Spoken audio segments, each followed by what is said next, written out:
Hi study with Shenil August 5ஓட study vlog actually வந்து அமாவாசை ஆடிப்பெருக்குன்னு 2 days வந்து ரொம்ப பிஸியாக போனதுனால என்னோடய டெய்லி விலாக்ஸ் என்னால் போட முடியல. ஸோ இனி நான் வந்து டெய்லி போட்டுறேன். அண்ட் எப்பவும் போல் மார்னிங் ஸ்டடீஸ் வந்து ஸ்டார்ட் பண்ணிட்டேன். அண்ட் வந்து இப்போ இருக்கிற இந்த 30 days வந்து நான் எப்படி கொண்டு போகலான்னு இருக்கிறேன் அப்படின்னு பார்த்தீங்கன்னா, மார்னிங் எழுந்ததும் வந்து ஒரு டெஸ்ட்டு, அதாவது வந்து நம்மளுக்கு இந்த டெஸ்ட்டு வந்து ஃப்ரீயாகவே அவைலபிளாக இருக்குது. நிறைய யூடியூப் சேனல்ஸில் ஃப்ரீ டெஸ்ட்டஸ்லாம் இருக்குது.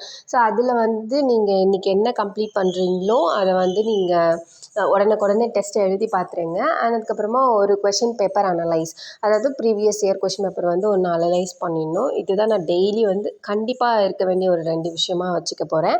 அண்ட் அதுக்கப்புறமா வந்து தமிழ் அண்ட் மேக்ஸ் வந்து கம்பல்சரி ஒரு நாளைக்கு மிஸ் பண்ணாமல் இருக்கணும். அண்ட் ஜிஎஸ்சில் வந்து எது இம்பார்ட்டண்ட்டுன்னு எனக்கு ஃபீல் ஆகுதோ நான் அதை படிக்கலான் இருக்கேன். அண்ட் டெய்லி நான் என்ன படிக்கிறேங்கிற அப்டேட்டையும் நான் உங்களுக்கு கொடுத்துறேன். அண்ட் ரெய்னி சீசன் இல்லையா, ஸோ படிக்க கொஞ்சம் கஷ்டமாக தான் இருக்கும். வேறு வழி இல்லை. இருக்கிறது இந்த ஒரு 30 days. ஸோ இந்த 30 days நம்ம எவ்வளோக்கு எவ்வளோ யூட்டிலைஸ் பண்ணுறோம் அப்படிங்கிறது ரொம்ப முக்கியம். அண்ட் வந்து உங்களுக்கு ஏதாவது டவுட்ஸ் இருந்துச்சு அப்படின்னா நீங்கள் கமெண்ட்டில் கேளுங்க. எனக்கு தெரிஞ்சதை நான் ஃபாலோ பண்ணதை நான் வந்து உங்களுக்கு கண்டிப்பாக சொல்கிறேன். ஸோ சக்ஸஸ் பண்ணவங்களை விட ஃபெயிலியர் ஆனவங்களுக்கு தான் எது பண்ணக்கூடாதுன்னு தெரியும். ஸோ அதனால் நான் என்ன பண்ணேன், அது என்ன தப்பாயிடுச்சுன்றது நான் உங்களுக்கு சொல்கிறேன். Okay, thank you, all the best, subscribe for more.